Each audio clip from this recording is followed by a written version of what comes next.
رب العالمین والصلاة والسلام علی سید المرسلین وخاتم النبیین وعلی آلہ واصحابہ اجمعین اما بعد فاعوذ باللہ من الشیطان الرجیم بسم اللہ الرحمن الرحیم وَكَذَلِكَ جَعَلْنَاكُمْ أُمَّةً وَسَطًا لِتَكُونُوا شُهَدَاءَ عَلَى النَّاسِ وَيَكُونَ الرَّسُولُ عَلَيْكُمْ شَهِيدًا أَوْ كَمَا قَالَ الَّذِينَ إِن مَّكَّنَّاهُمْ فِي الْأَرْضِ أَقَامُوا الصَّلَاةَ وَآتَوُا الزَّكَاةَ وَأَمَرُوا بِالْمَعْرُوفِ وَنَهَوْا عَنِ الْمُنكَرِ وَلِلَّهِ عَاقِبَةُ الْأُمُورِ صدق اللہ مولانا العظیم۔ میرے بزرگوں اور میرے بھائیوں، حضرت امام حسین رضی اللہ تعالی عنہ کی شہادت پر گفتگو کرنے کی مجھے سعادت نصیب ہو رہی ہے۔ اس سلسلے میں جہاں تک واقعات شہادت کا تعلق ہے، ان میں کوئی ایسی بات نہیں ہے جو آپ نہ جانتے ہوں۔ وہ کب چلے، کہاں سے چلے، کتنے لوگ ان کے ساتھ تھے، ان کے راستے کی منزلیں کیا تھیں، ان منزلوں پر انہیں کیا واقعات پیش آئے، اور اس سلسلے میں وہ کس مظلومی کا شکار ہوئے۔ یہ ساری وہ باتیں ہیں جو سال کے سال آپ سنتے رہتے ہیں، اور ان باتیں سنانے والوں کا مفہوم اور مقصد اس کے سوا اور کوئی نہیں ہوتا کہ واقعات کو اس انداز میں پیش کیا جائے کہ مقصد شہادت گم ہو جائے اور لوگوں کو رلا دھلا کے ایک جذباتی فضا محض چند دن کے لیے قائم کی جائے، اور اس کے بعد لوگ یہ بھول جائیں کہ نبی صلی اللہ علیہ وسلم کا نواسا، علی کا بیٹا، فاطمہ کی آنکھوں کا تارا، اسلامی نظام کے قیام کی روشن علامت میدان جہاد میں کیا کرنے نکلی تھی۔ 1340 سال ہو گئے اس وقوعے کو، اور تقریباً 1000 برس سے یہ رت چلی آ رہی ہے کہ لوگ ہر سال 10 12 15 بلکہ 40 دن تک ان واقعات کا تکرار کرتے ہیں۔ لیکن میں ایک بات پوچھتا ہوں کہ 1000 برس مسلسل یہ بات یاد دلائی جائے کہ ایک آدمی اتنا بے صبر ہو گیا تھا اپنے مشن کے لیے کہ اس نے تیاری کرنے کے لیے ٹھہرنا بھی مناسب نہیں سمجھا۔ جو لوگ اسے مل سکے انہیں لے کے وہ میدان میں آ گیا۔ حد یہ ہے کہ وہ چھوٹے چھوٹے بچے بھی اپنے ساتھ، اور یہ واقعہ اس کے لیے اتنا اہم تھا۔ واقعات میں سے صرف ایک بات کی طرف اشارہ کروں گا۔ حضرت امام حسین رضی اللہ تعالیٰ نے سفر کربلا کے لیے مدینہ منورہ سے نہیں چلے بلکہ مکہ معظمہ سے چلے، اور مکہ معظمہ سے آپ کے سفر کا آغاز 8 ذی الحجہ کو ہوا ہے۔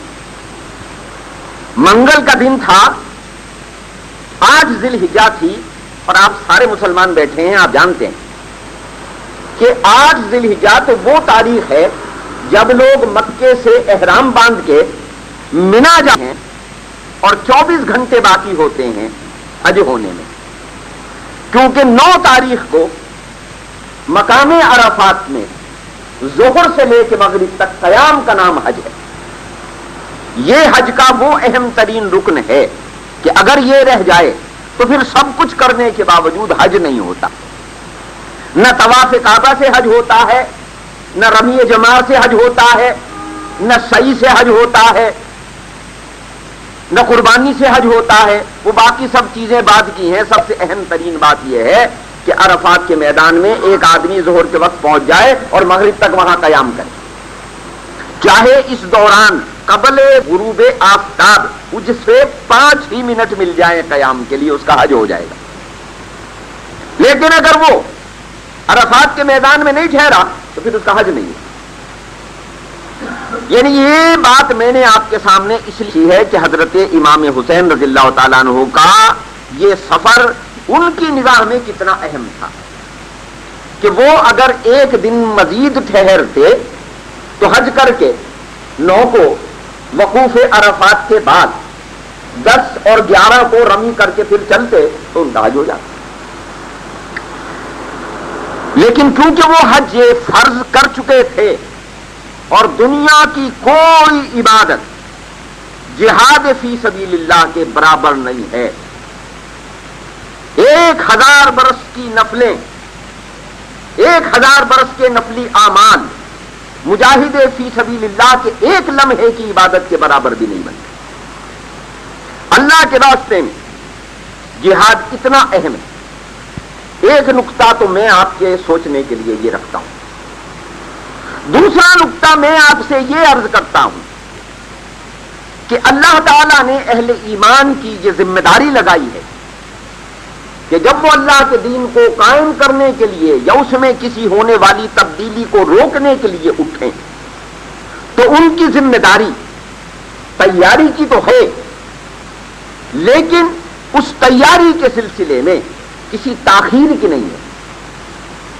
سارا نظام اسلام اسی بنیاد پر تعمیر ہوتا ہے کہ مثلا آپ نماز کے وقت پر نماز کے لیے اٹھیے، اگر بیمار ہیں اٹھ نہیں سکتے تو بیٹھ کے پڑھ لیجئے، پانی نہیں ملتا تو تیمم کر لیجئے، کپڑے موجود نہیں ہیں تو برہنہ پڑھ لیجئے، کپڑے ناپاک ہیں اور پاک کپڑے فراہم نہیں ہو سکتے اور ان کے دھونے کا موقع بھی نہیں ہے، ان کے دھونے کے لیے پانی بھی نہیں ہے تو انہی ناپاک کپڑوں سے پڑھ لیجئے. کیونکہ جس کام کو اسلام جس وقت پر مقرر کرتا ہے اس کو اسی وقت مقررہ پر ادا کرنے کا نام اسلام ہے. اس میں اپنی طرف سے آپ جتنی کوشش کر سکتے ہیں ذرائع کے وہ حصول کے لیے وہ کر لیجئے، اور باقی اس بات کا انتظار نہ کیجئے کہ توپیں اور بندوقیں اور ہوائی جہاز اور ایٹم بم آپ کے پاس اکٹھے ہوں گے تو آپ جہاد کرنے کے لیے نکلیں گے. بلکہ بات صرف اتنی سی ہے کہ جتنا کام آپ کر سکتے ہو اتنا کر لیجئے، کیونکہ خدا کے ہاں آپ کی ذمہ داری یہ ہے کہ میں نے اپنی قوت پوری لگا دی. اسی بات کا ہمیں جواب دینا. یہ دوسرا نقطہ ہے امام حسین کے سفر کربلا میں. جو حضرات یہ سوچتے ہیں کہ 72 آدمی کیا تبدیلی لے آتے، کیا انقلاب لے آتے، کون سے پہاڑ ڈھا لیتے، کون سے پان چیر لیتے، کون سا تغیر واقع ہو جاتا، ان کے جواب کے لیے میں یہ بات عرض کرتا ہوں کہ وہ 72 آدمیوں کو لے کے چلنے کے قابل تھا تو 72 لے کے چلا. اس کا نانا صلی اللہ علیہ وسلم احد اور بدر کی جنگ کے لیے 313 آدمی اکٹھا کر سکتے تھے تو وہ 313 اکٹھا کر کے بدر کے میدان میں آ گئے، اور بدر کے میدان میں آ کے پھر انہوں نے کہا کہ اے اللہ، اگر آج یہ تیری توحید بیان کرنے والے، تیری آخرت پر ایمان رکھنے والے، تیرے دین کا نام لینے والے، تیرے نظام کو برپا کرنے والے کام آ گئے تو پھر قیامت تک تیرا نام لینے والا کوئی نہیں ہوگا. میں جو کچھ لا سکتا تھا وہ لے آیا ہوں اور یہ تیرے سامنے حاضر ہے. یعنی بدر کے میدان تک آنا مجاہد فی سبیل اللہ کی ذمہ داری ہے، اور یہاں تک آنے کے لیے جو تیاری اس سے ممکن ہو اس تیاری کو کرنا اس کی ذمہ داری ہے. یہ انتظار اس کی ذمہ داری نہیں ہے کہ سب میرے ساتھ ہوں گے تو میں کام کرنے کے لیے چلوں گا. یہ ایسی ہی بات ہے جیسے میں کہتا ہوں کہ اشہد ان لا الہ الا اللہ واشہد ان محمدن عبدہ ورسولہ، تو اب اس کے کہتے ہی میری ذمہ داری ہے کہ میں نماز پڑھوں. کوئی پڑھتا ہے تو پڑھے اور نہیں پڑھتا ہے تو نہ پڑھے. میں نماز کا اہتمام کروں، میں جماعت کا اہتمام کروں، اور کوئی آتا ہے تو آئے اور نہیں آتا ہے تو نہ آئے. یہ میری ذمہ داری. لہذا حضرات ان دو نقطوں کے بعد اب تیسری بات کی طرف ہم آتے ہیں کہ حضرت امام حسین 8 کو مکے سے چلے، 8 آدمی ان کے ساتھ، ان کے اہل خانہ ہیں اور باقی ان کے آوان و انصار ہیں. یہ 72 آدمی اس طرح ہیں. یہ 72 کے 72 جو ہیں اہل بیت نہیں ہیں. اہل بیت کی تعداد ان میں 8 ہے. باقی ان کے ساتھیوں کی تعداد ہے. یہ بھی ایک خاص نقطہ ہے. عام طور سے جو غلط فہمی پھیلائی جاتی ہے اسے میں دور کرنا چاہتا ہوں. اور وہ بات یہ ہے کہ یہ کوئی خاندانی جنگ نہیں تھی کہ امام حسین اپنے گھر والوں کو لے کے کسی اقتدار کو حاصل کرنے کے لیے نکلے تھے. اگر یہ بات ہوتی تو یہ 72 کے 72 ان کے گھر والے ہی ہوتے. ان کے ساتھ 72 گھر والے نہیں تھے. اگر یہ اولاد علی کی اور اولاد معاویہ کی لڑائی ہوتی، میں بڑی سنجیدگی سے آپ کے سامنے گفتگو کر رہا ہوں اور اسی بات کا متوقع ہوں کہ اسے بڑی سنجیدگی کے ساتھ سنا جائے. میں بالکل جذباتی بات نہیں کر رہا.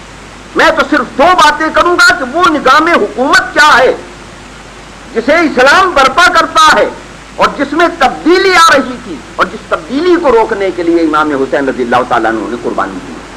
تو اس میں ایک سنجیدہ قاری اور ایک سنجیدہ مفکر کے سامنے یہ بات آتی ہے کہ یہ کوئی خاندانی لڑائی تھی. تو میں اس سے بھی پہلے ہی ابتدا میں صاف کرنا چاہتا ہوں یہ خاندانی لڑائی نہیں تھی.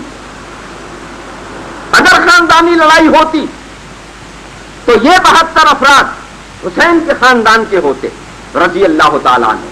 یہ حسین کے خاندان کے 72 افراد نہیں تھے. ان میں حسین کے خاندان والوں کی تعداد 8 ہے. باقی حضرات ان کے ساتھی ہیں، ان کے حامی ہیں، ان کے ناصر ہیں، ان کے انصار و اعوان. اگر یہ اولاد علی کی لڑائی ہوتی تو اس وقت بھی 17 بھائی زندہ ہیں حضرت امام حسین رضی اللہ تعالیٰ عنہ کے. 1 2 3 4 کی بات نہیں ہے. میدان کربلا میں ان کا ایک بھائی ان کے ساتھ ہے، صرف حضرت سیدنا عباس بن علی رضی اللہ تعالیٰ. دوسرا بھائی بڑا معروف ہے، اس نے بھی جہاد کیا ہے اپنے مرحلے پر. اس نے بھی تلوار اٹھائی ہے باطل نظام کے خلاف، لیکن اس وقت وہ حضرت امام حسین کے ساتھ نہیں ہے. اور وہ بڑی مشہور شخصیت ہے حضرت امام محمد بن حنفیہ رضی اللہ تعالیٰ. وہ اپنی والدہ کے نام سے منسوب کیے جاتے ہیں کیونکہ ان کی والدہ قبیلہ بنو حنیف تھی. تو یہ امام محمد بھی بیٹے ہیں حضرت سیدنا علی رضی اللہ تعالیٰ عنہ کے اور صاحب سیف و ظفر ہیں. باقاعدہ جہاد کیا ہے حضرت حسین کے بعد انہوں نے. عمر بن علی بھی زندہ ہیں. تو کوئی ایک آدھ بیٹا نہیں ہے، 16-17 بھائی زندہ موجود ہیں. میدان کربلا میں صرف ایک گیا ہے. حضرت سیدنا حسن رضی اللہ تعالیٰ عنہ کے 23 بیٹے ہیں. ان 23 میں سے صرف 3 گئے ہیں. قاسم گیا ہے، عثمان گیا ہے اور ابو بکر گیا ہے. یہ نام سن کے شاید آپ چونکے ہوں. میدان کربلا کے ساتھیوں میں عثمان بھی ہے، عثمان بن حسن بھی ہے، ابو بکر بن حسن بھی ہے. یہ اہل بیت میں عثمان کہاں سے آ گئے، ابو بکر کہاں سے آ گئے، عمر کہاں سے آ گئے؟ میں اس نقطے کو بھی آپ کو سمجھاتا چلوں. جن جھگڑوں میں ہمیں الجھا کے مروا دیا گیا ہے، یہ جھگڑے اولاد علی کے، اولاد عمر کے اور اولاد ابو بکر کے جھگڑے نہیں ہیں. یہ تو ذاکرین کے، واعظین کے، مولویوں کے، علماء کے اور ان لوگوں کے جو مذہبی گدیوں پر بیٹھے ہوئے سے پیشہ بنائے ہوئے ہیں. یہ ان کے پیٹ کے جھگڑے ہیں، یہ ان کے چندوں کے جھگڑے ہیں، یہ ان کی گدیوں کے جھگڑے ہیں، یہ ان کے اپنے جھگڑے ہیں. یہ اسلام کے جھگڑے نہیں. ان 72 افراد کی فہرست اٹھا کے دیکھ لو. اہل بیت میں اگر عثمان مل جائے، ابو بکر مل جائے اور عمر مل جائے تو پھر سمجھ لو کہ کوئی جھگڑا نہیں. یہ سارے بناوٹی. بات آ گئی ہے تو میں کہتا چلوں وہ تو ایسے شیر و شکر لوگ تھے، اور جب تک آپ ایسے شیر و شکر نہیں ہوں گے، یہ شیعہ اور سنی، یہ بریلوی اور دیوبندی، اس وقت تک اسلامی نظام نہیں آ سکتا.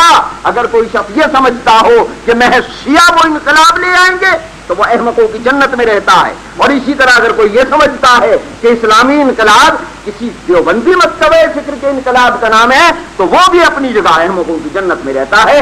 اسلامی نظام جب ہی آئے گا جب محمد رسول اللہ صلی اللہ علیہ وسلم کے چمن کے یہ سارے پھول اکٹھے ہو. بات آ رہی ہے تو سنتے جائیے تاکہ اس بات کا اندازہ ہو جائے کہ یہ لڑائی خاندانی نہیں ہے، اصولی لڑائی ہے۔ ایک اور بات تاریخ سے آپ کے سامنے رکھتا ہوں۔ ایک خاتون ہے جنہیں اللہ نے بڑی شہادت عطا فرمائی، یعنی شاید تاریخ میں کوئی دوسرا خاندان اس سعادت کا حامل آپ کو نظر نہ آئے، کم سے کم میں تو اسلامی تاریخ میں کوئی دوسرا گھر ایسا نہیں ملا کہ جس میں 4 لڑکیاں ہوں اور چاروں کو ایسے 4 شوہر ملے ہوں کہ تاریخ جن کا نظیر نہ رکھتی ہو۔ ایک حضرت ام المومنین حضرت نبی اللہ تعالیٰ ہمارے نبی صلی اللہ علیہ وسلم کی بیوی، دوسری بہن لبابۃ الکبریٰ حضرت عباس رضی اللہ تعالیٰ عنہ کی بیوی، یعنی رسول اللہ صلی اللہ علیہ وسلم کی چچی، تیسری بہن حضرت حمزہ رضی اللہ تعالیٰ عنہ کی بیوی، یعنی رسول اللہ صلی اللہ علیہ وسلم کی دوسری چچی، چوتھی بہن اسماء بنت عمیس رضی اللہ تعالیٰ عنہ، حضرت جعفر عیار رضی اللہ تعالیٰ عنہ کی بیوی، یعنی نبی صلی اللہ علیہ وسلم کی بھاوج۔ 4 بہنیں، ایک سید الشہداء حضرت حمزہ کے گھر میں، ایک حضرت عباس کے گھر میں، ایک حضرت جعفر طیار کے گھر میں، ایک محمد رسول اللہ صلی اللہ علیہ وسلم کے گھر میں۔ اب یہ اسماء بنت عمیس بیوہ ہوتی ہیں کیونکہ ان کا شوہر حضرت جعفر طیار رضی اللہ تعالی عنہ شہید ہو جاتے ہیں جنگ موتا میں، اور یہ وہ جنگ ہے جس کے لیے سرکار دو عالم صلی اللہ علیہ وسلم نے پیشین گوئی فرمائی۔ جب لشکر جا رہا ہے، سالار لشکر کون ہے؟ جعفر طیار ہیں۔ کہا یہ شہید ہو جائیں تو پھر کون اٹھائے گا علم؟ کہا زید ابن حارثہ اٹھائے گا۔ کہا وہ شہید ہو جائے؟ کہا پھر عبداللہ ابن رواحہ اٹھائے گا۔ کہا وہ بھی شہید ہو جائے؟ کہا پھر اللہ علم اس کے ہاتھ میں دے گا جو اللہ کی تلواروں میں سے ایک تلوار ہے۔ جعفر طیار شہید ہو گئے، زید بن حارثہ شہید ہو گئے، عبداللہ ابن رواحہ شہید ہو گئے، پھر اللہ کی تلواروں میں سے جو تلوار تھی خالد بن ولید علم اسے نصیب ہوا۔ اب یہ اسماء بنت عمیس جو بیوہ ہوئی ہیں، ان کا 2 بیٹے ہیں، ان کے حضرت جعفر سے، ایک کا نام ہے عمر اور ایک کا نام ہے محمد۔ ان 2 بیٹوں نے پرورش پائی۔ دوسری شادی اسماء بنت عمیس کی عدت ہونے کے بعد حضرت سیدنا ابو بکر صدیق رضی اللہ تعالیٰ عنہ سے ہوئی۔ یہ بھاوج کس کی تھی؟ علی ابن ابی طالب کی۔ یہ چچی کس کی تھی؟ حسین کی، حسن کی، زینب کی، ام کلثوم کی رضوان اللہ تعالی علیہم اجمعین۔ کہاں گئی؟ ابو بکر صدیق کے گھر گئی۔ کوئی لڑائی تھی؟ کوئی دشمنی تھی؟ کوئی اپنے گھر کی بیواؤں کو دشمنوں سے شادی کرنے کی اجازت دیتا ہے؟ تم دیتے ہو؟ تصور کر سکتے ہو اس بات کا؟ وہاں گئی۔ اسی خاتون سے وہ شخص پیدا ہوا جس کا نام ہے محمد بن ابو بکر۔ اب حضرت ابو بکر صدیق کا انتقال ہوتا ہے، اسے یہ اعزاز بھی نصیب ہے۔ حضرت ابو بکر صدیق اپنے انتقال کے وقت یہ کہتے ہیں کہ مجھے غسل کون دے گا؟ کہا اسماء بنت عمیس دے گی۔ یہ اعزاز ہے اسماء بنت عمیس کا۔ اور جب حضرت ابو بکر کا انتقال ہو جاتا ہے، پھر تاریخ سے پوچھو کہ اسماء کہاں گئیں، کہاں نکاح ہوا تیسرا؟ کہا علی ابن ابی طالب رضی اللہ تعالیٰ عنہ، اور یحییٰ نام کا بیٹا انہی اسماء سے پیدا ہوا حضرت علی رضی اللہ تعالیٰ عنہ۔ یعنی اسماء کے 2 بیٹے اور محمد جعفر کی اولاد، تیسرا بیٹا محمد ابو بکر کی اولاد، چوتھا بیٹا یحییٰ علی ابن ابی طالب کی اولاد۔ تو تم ہمیں جھگڑے سناتے ہو، ہم تو تمہیں محبتوں کے افسانے سنا رہے ہیں، اور اس لیے سنا رہے ہیں کہ ہم ایک ہی چمن کے پھول ہیں، ہماری خوشبوئیں مختلف ہیں، ہمارے رنگ مختلف ہیں، مگر ہماری اصل ایک ہی ہے۔ اس حصار عافیت میں میں بھی ہوں اور اس حصار عافیت میں آپ بھی ہیں، اور میرا اور آپ کا حصار عافیت ہے محمد رسول اللہ صلی اللہ علیہ وسلم۔ تو میں عرض یہ کر رہا تھا کہ یہ خاندانی جنگ نہیں تھی کہ حسین بنی ہاشم سے تھے تو بنو امیہ کے پاس سلطنت چلی گئی، انہوں نے کہا چلو بھائی ڈنڈے اٹھاؤ، لاٹھیاں لو، ہتھیار لو اور چلو بنو امیہ کو مارنے کے لیے چلتے ہیں تاکہ یہ قیادت بنو امیہ سے نکل کے ہم میں آ جائے۔ جو حضرات یہ سمجھتے ہیں وہ حسین کے ساتھ زیادتی کرتے ہیں، وہ الزام لگاتے ہیں خاندان نبوت کے اس فرد پر جو تاج و تخت کو ٹھوکروں پر مارتے ہیں، جو اس حکمرانی کے حامل ہیں جس کی حکومت دل پر اور دماغ پر، ذہن پر اور خیالات پر چلتی ہے۔ تو لہذا یہ بات میں نے آپ کے سامنے بالکل ایک اور ایک دو کی طرح صاف کر دی کہ یہ لڑائی خاندانی نہیں تھی۔ پھر آئیے اب ہم غور کرتے ہیں کہ پھر یہ لڑائی کیا تھی۔ یہ ساری باتیں قطعی غیر جذباتی ہو رہی ہیں، آپ دیکھیں ان میں کہیں کسی جذبے کا شائبہ نہیں ہے، ہم تو بالکل ایک اور ایک دو کی طرح سے بات کرتے ہیں کہ یہ لڑائی کیوں پیش آئی، اس کے مقاصد کیا تھے۔ تو آئیے پھر ہم مقاصد کی طرف ہم چلتے ہیں۔ اللہ تعالیٰ نے نبی صلی اللہ علیہ وسلم کو اس زمین پر اس لیے بھیجا تھا کہ وہ ایک ایسا نظام یہاں قائم کر دیں کہ جس نظام کی بنیاد خالصتاً رب کی بندگی پر ہو اور جس میں ایک کو دوسرے پر کوئی فضیلت اس بنیاد پر حاصل نہ ہو کہ کون کس کا بیٹا ہے اور کون کس کا پوتا ہے۔ یہ وہ نظام ہے جو توحید الہی کے پہلے نقطے سے قائم ہوتا ہے اور توحید نسل انسانی کے دوسرے نقطے تک آ جاتا ہے۔ اس کی ابتدا کیا ہے کہ وما خلقت الجن والانس الا لیعبدون، ہم نے کیوں پیدا کیا ہے جن و انس کو؟ اپنی بندگی کے لیے پیدا کیا ہے اور کوئی مقصود نہیں ہے۔ جب انہیں اپنی بندگی کے لیے پیدا کیا ہے تو ان کے آپس کے حقوق و فرائض کیا ہیں، یہ آپس میں کیا ہیں؟ تو کہا یا ایھا الناس اتقوا ربکم الذی خلقکم من نفس واحدہ، لوگوں اپنے رب سے ڈرو جس نے تمہیں ایک نفس سے پیدا کیا ہے۔ وخلق منہا زوجہا، اسی سے اس کا جوڑا بنایا ہے۔ وبث منہما رجالا کثیرا ونساء، پھر اسی سے بہت سے مرد و عورت پھیلا دیے ہیں۔ واتقوا اللہ الذی، ڈرو اس اللہ سے، تساءلون بہ ارحام، جس کے نام پر تم آپس میں رشتہ داریوں کا سوال کرتے ہو۔ ان اللہ کان علیکم رقیبا، اللہ نگہبان ہے تمہارے کاموں کا، وہ تمہیں دیکھ رہا۔ تو یہ تمہارا اٹک میں پیدا ہونا اور میرا راولپنڈی میں پیدا ہونا، اور تمہارا چودھری کے گھر پیدا ہونا اور میرا بنو ہاشم کے گھر پیدا ہونا اعزاز نہیں ہے، اتفاق ہے۔ اعزاز وہ ہوتا ہے جو آدمی کی ذاتی محنت اور صلاحیت کی بنیاد پر ہو، اور اتفاق کیا ہوتا ہے جس میں آدمی کا اپنا کوئی عمل دخل نہ ہو۔ آپ کو اٹک میں اللہ نے پوچھ کے پیدا نہیں کیا کہ اٹک میں پیدا کرنا ہے، اور مجھ سے پوچھ کے پیدا نہیں کیا کہ سہارنپور میں پیدا کرنا ہے، اور اسی طرح آپ سے یہ نہیں پوچھا کہ آپ کو راجپوت کے گھر پیدا کرنا ہے، نہ مجھ سے پوچھا کہ تمہیں بنو ہاشم کے گھر پیدا کرنا ہے، جہاں انہوں نے چاہا ہمیں پیدا کرنا۔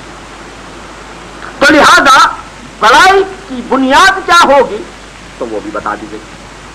وَجَعَلْنَاكُمْ شَعُوبًا وَقَبَائِلَ لِتَعَارَفُوا، تمہیں کنبوں اور قبیلوں میں اس لیے نہیں بانٹا کہ تمہارا ایک کنبہ دوسرے کنبے سے کوئی بڑا ہے یا چھوٹا ہے، بلکہ یہ محض پہچان کے لیے، تاکہ یہ پتہ چلے یہ کون ہے۔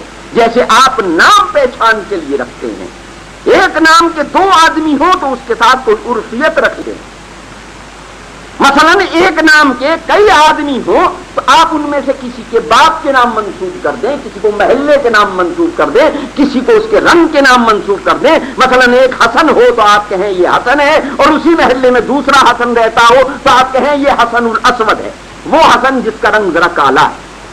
یا تیسرا آ جائے تو آپ اسے حسن الاحمر کہہ لیں کہ وہ حسن جس کا رنگ ذرا سرخ ہے۔ یا وہی ایک چوتھا بھی حسن آ جائے تو آپ اسے کہہ دیں کہ وہ حسن کہ جو لمبا ہے، یا وہ حسن کہ جو ٹھنگنا ہے۔ یہ محض پہچان کے لیے ہے، اس کے سوا اعزاز کے نہیں ہے۔ اعزاز کیا ہے؟ کہا اکرمکم عند اللہ اتقاکم، معزز وہ ہے جو اللہ سے ڈرتا ہے۔ یہ اعزاز کا بنیادی نقطہ آیا۔ اور اسی بنیاد پر اب ہم آگے چلتے ہیں کہ جو معاشرہ محمد الرسول اللہ صلی اللہ علیہ وسلم نے قائم فرمایا اس میں یہ اصول پوری طرح قائم و دائم اور نافذ موجود تھا کہ یہاں کسی کو اس بنیاد پر کچھ نہیں ملے گا کہ کس کا بیٹا، اس بنیاد پر ملے گا کہ اس نے کیا کیا۔ اور دیکھیے اس کی تاریخی نظیر بھی دیکھیے، اگر خاندان کی بنیاد پر ملتا تو بنو ہاشم کو سب سے زیادہ ملتا، لیکن مالیات میں بھی سب سے زیادہ وظیفہ کسے ملتا تھا؟ تاریخ اسلامی اٹھا کے دیکھو، شرکائے جنگ بدر کو ملتا تھا، شرکائے جنگ احد کو ملتا تھا۔ اس بنیاد پر نہیں ملتا تھا کہ وہ بڑے باپوں کے بیٹے تھے، اس بنیاد پر ملتا تھا کہ جب اسلام کے لیے کوئی اٹھنے کو تیار نہیں تھا تو وہ اپنی جانوں کی بازیاں لگانے کے لیے میدان میں آ گئے، اس بنیاد پر ملتا۔ اب یہ نظام اسی بنیاد پر قائم ہوا اور اسی بنیاد پر یہ معاشرے سے ریاست کی طرف بڑھا، سارے وہ دائرے توڑ دیے گئے جو انسانوں نے مصنوعی طور پر اپنی بڑائی کے قائم کر لیے۔ یہی مصنوعی دائرے جن کا کہیں کہیں میں نے اشارہ کیا ہے، کوئی خاندان کا دائرہ، کوئی علاقے کا دائرہ، کوئی زبان کا دائرہ، یہ وہ دائرے ہیں جو انسانوں کے قید خانے ہیں کہ جن میں انسان مقید ہو گئے تھے کہ ایک دائرہ دوسرے سے نہیں ملتا تھا، ایک قید خانے کے قیدی دوسرے قید خانے میں نہیں جا سکتے تھے۔ بنو ہاشم ہی رہتے، رومی ہی رہتے، یونانی ہی رہتے۔ وہ آئے تو انہوں نے یہ سارے دائرے مٹائے اور سب کو اللہ کی بندگی کے ایک دائرے میں لے آئے۔ اور اس ریاست پر سب سے بڑا آدمی، سب سے متقی آدمی، سب سے نورانی آدمی، کائنات کا خلاصہ، خدا کا سب سے برگزیدہ، افضل البشر، خیر الانام، خیر الرسل، محمد الرسول اللہ صلی اللہ علیہ وسلم سربراہ بنائے گئے۔ جہاں ان کے سر پر خدا نے نبوت کا تاج رکھا، رسالت کے تخت پر بٹھایا، وہیں انہیں سربراہ ریاست اسلامیہ بھی بنایا۔ وہ پہلی اسلامی ریاست کے پہلے سربراہ ہیں۔ اور یہ بتا دیا گیا کہ اس ریاست میں حاکمیت کی بنیاد یہ نہیں ہے کہ کون کس کا بیٹا ہے، حاکمیت کی بنیاد یہ ہے کہ کس کے پاس علم، تقوی اور صلاحیت زیادہ ہے۔ یہ ریاست سرکار دو عالم صلی اللہ علیہ وسلم نے 11 سال تک چلا کے ایک چلتی ہوئی مستقل حکومت، ایک مستحکم ریاست جو اپنے آغاز میں اتنی چھوٹی تھی کہ اس کے کل افراد کار کی تعداد 145 تھی۔ جب انہوں نے اسے مستحکم کیا تو یہ روز بروز بڑھتی گئی، یہاں تک بڑھتی گئی کہ جب وہ اپنے خطبہ حجۃ الوداع کے لیے جا رہے ہیں تو وہی جو مکے سے 145 کارکن لے کے آئے تھے، وہی جو بدر میں 313 لے کے گئے تھے، وہی جو احد میں 700 لے کے آئے تھے، وہی خندق میں جن کے ساتھ 3000 تھے، وہی غزوہ حنین میں جس کے ساتھ 10,000 تھے، وہی غزوہ تبوک میں جن کے ساتھ 36,000 تھے، وہی حجۃ الوداع میں آج 1,24,000 کا لشکر لے کے آئے ہیں۔ اور آج ان کی ریاست کی حدود 10.5 لاکھ مربع میل کے رقبے پر قائم ہے۔ اس چلتی ہوئی ریاست کو ان زندہ اور تابندہ افراد کے حوالے کر کے گئے جنہیں آپ صحابہ کرام رضوان اللہ تعالی علیہم اجمعین کہتے ہیں، جنہیں آپ اہل بیت عظام رضوان اللہ تعالی علیہم اجمعین کہتے ہیں۔ اب انتقال اقتدار کی بات آ رہی ہے، میں خالص اصولی باتیں کر رہا ہوں، شاید آپ کو عجیب لگ رہی ہو۔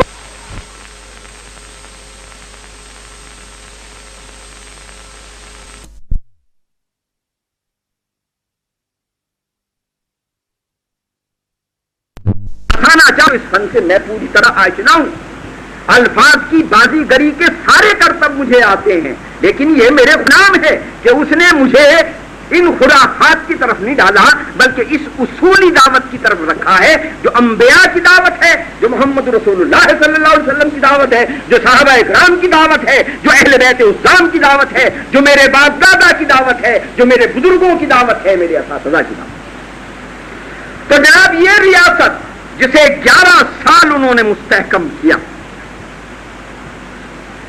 چلتا ہوا منتقل کر کے اقتدار گئے، تو اب کیونکہ مرحلہ آ رہا ہے انتقال اقتدار کا، اور یہ وہ مرحلہ ہوتا ہے جہاں کوئی دعوت ہو یا کوئی فلسفہ ہو یا کوئی ریاست ہو، اس کے اصلی جوہر کھلتے ہیں۔ آپ دیکھیں کہ کوئی صاحب چھوٹا سا مدرسہ بناتے ہیں تو تمنا کیا کرتے ہیں کہ مرنے کے بعد چاہے ان کا بیٹا جاہل ہی کیوں نہ ہو مگر موتمم مدرسہ وہی بنے۔ پیر صاحب رشد و ہدایت کی گدی پر بیٹھتے ہیں، اور اگرچہ بیٹا اس منصب کا اہل نہ ہو لیکن پھر تمنا یہی کرتے ہیں میرے بعد گدی نشین یہی ہو۔ پھر آپ تو اس عہد میں رہتے ہیں جہاں جہالت کبریٰ اس حد تک آ کے طاری ہو گئی ہے کہ وہ لوگ جو بڑے گلے پھاڑ پھاڑ کے سیاست اور جمہوریت کی باتیں کرتے ہیں وہ اس غلامی کو رائج کر رہے ہیں کہ جہاں ہر سیاسی لیڈر کے مرنے کے بعد سیاسی قیادت یا اس کی بیوی کو ملتی ہے یا اس کی بیٹی کو ملتی ہے یا اس کے بیٹے کو ملتی ہے یا اس کے بھائی کو ملتی ہے۔ ساری اپنی جمہوری پارٹیوں پر ایک نظر ڈال لیں، ایک پارٹی بھی آپ کو اس سے بڑی نظر آئے گی کہ سربراہ کے مرنے کے بعد سربراہ کون؟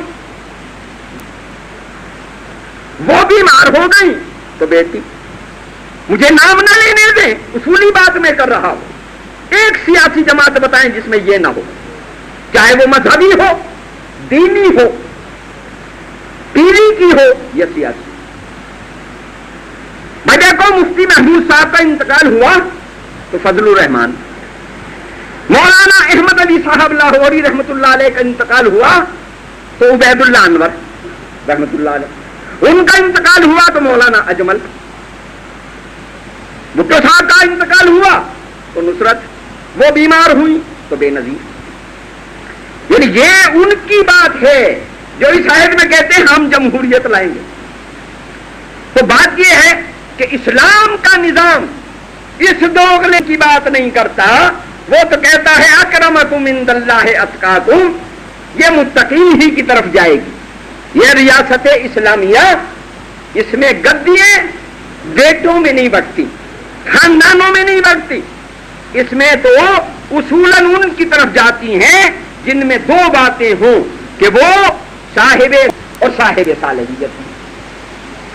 اب نبی صلی اللہ علیہ وسلم کے بعد اسلامی ریاست منتقل ہو رہی ہے، اقتدار آگے منتقل ہو رہا، تو جس وقت یہ انتقال اقتدار کا مرحلہ آیا تو میں آپ سے پوچھتا ہوں کہ اگر یہ بیٹے پوتوں میں بٹنے کی چیز ہوتا تو ابو بکر کے پاس کیسے پہنچ جاتا رضی اللہ تعالیٰ عنہ؟ کس کے پاس آئیے؟ یہ رسول کے چچا کے پاس جاتا، حضرت عباس کے پاس جاتا رضی اللہ تعالیٰ۔ یہ بھائیوں میں بٹنے کی چیز ہوتی تو علی مرتضیٰ کے پاس جاتا رضی اللہ تعالیٰ عنہ، عقیل کے پاس جاتا رضی اللہ تعالیٰ عنہ، یہ زبیر بن عوام کے پاس جاتا رضی اللہ تعالیٰ عنہ، ان رشتہ داروں کے پاس جاتا جو قریبی رشتہ دار تھے۔ یہ دامادوں میں بٹنے کی چیز ہوتی تو یا علی کے پاس ہوتا یا عثمان کے پاس ہوتا رضی اللہ تعالی عنہما۔ یہ نواسوں میں بٹنے کی چیز ہوتی تو وہ چھوٹے ہوں یا بڑے ہوں، یہ حسن کے پاس جاتا یا حسین کے پاس جاتا رضی اللہ تعالی عنہ۔ لیکن آپ نے دیکھا کہ یہ بنو ہاشم میں کسی کے پاس نہیں گیا، بنو مطلب میں کسی کے پاس نہیں گیا، بنو عباس میں کسی کے پاس نہیں گیا، یہ ایک ایسے آدمی کے پاس چلا گیا کہ جو رسول کے قبیلے سے نہیں تھا، بنو ہاشم سے نہیں تھا۔ کس بنیاد پر گیا؟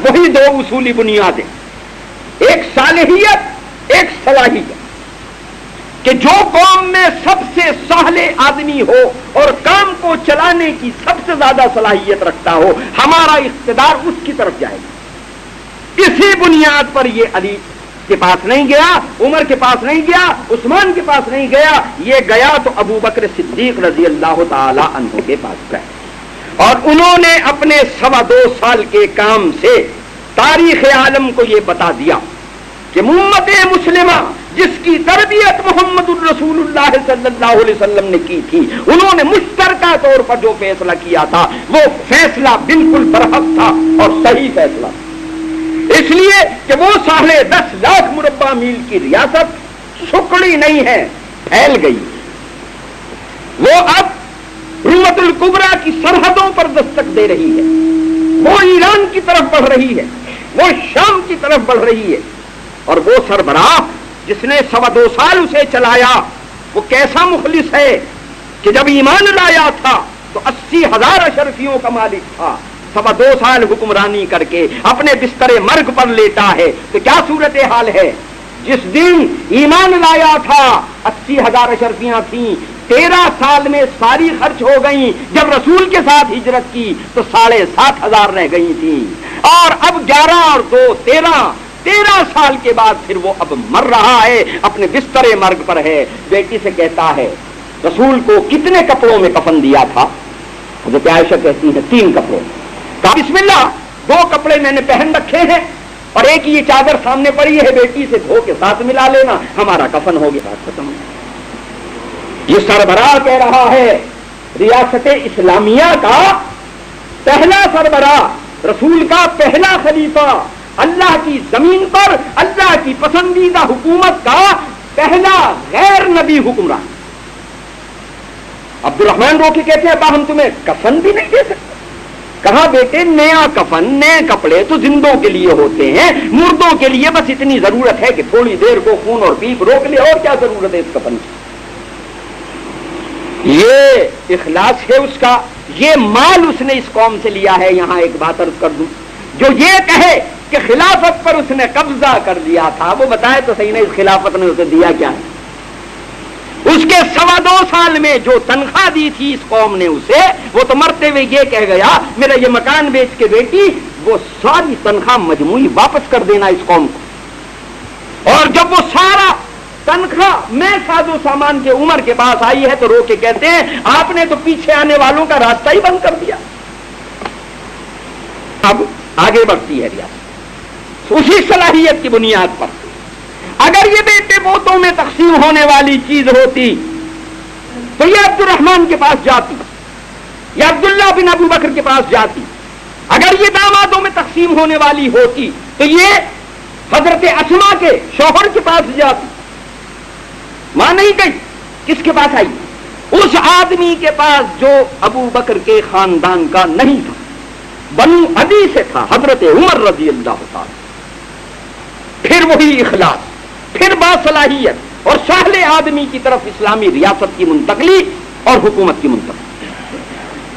پھر وہ آپ پر 12-13 برس حکمران رہا، وہ جو 10.5 لاکھ مربع میل کی ریاست اسے ملی تھی وہ اب 25 لاکھ مربع میل تک پھیل گئی، اب وہ قبرص کی طرف بڑھ گئی، اب وہ مہران کی طرف آ گئی، اب وہ ماوراء النہر تک پہنچ گئی۔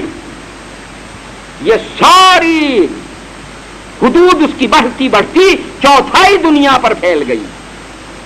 اور آج اس حکمران کا کیا حال ہے کہ ایک سفیر اسے تلاش کرنے کے لیے آتا ہے مدینے کی راجدھانی میں، تو پوچھتا ہے تمہارا بادشاہ کہاں رہتا ہے؟ کہا ہمارا بادشاہ کہیں نہیں ہوتا۔ کہا اس کا محل کہاں؟ محل بھی کوئی نہیں ہوتا۔ کہا بھائی کوئی انتظامی سربراہ تمہارا کہاں؟ ہاں وہ خلیفہ ہوتا ہے۔ کہا کہاں ملے گا؟ کہا مسجد میں دیکھو۔ باصلاحیت حکمران محلوں میں نہیں ملتے، مسجدوں میں ملتے۔ مسجد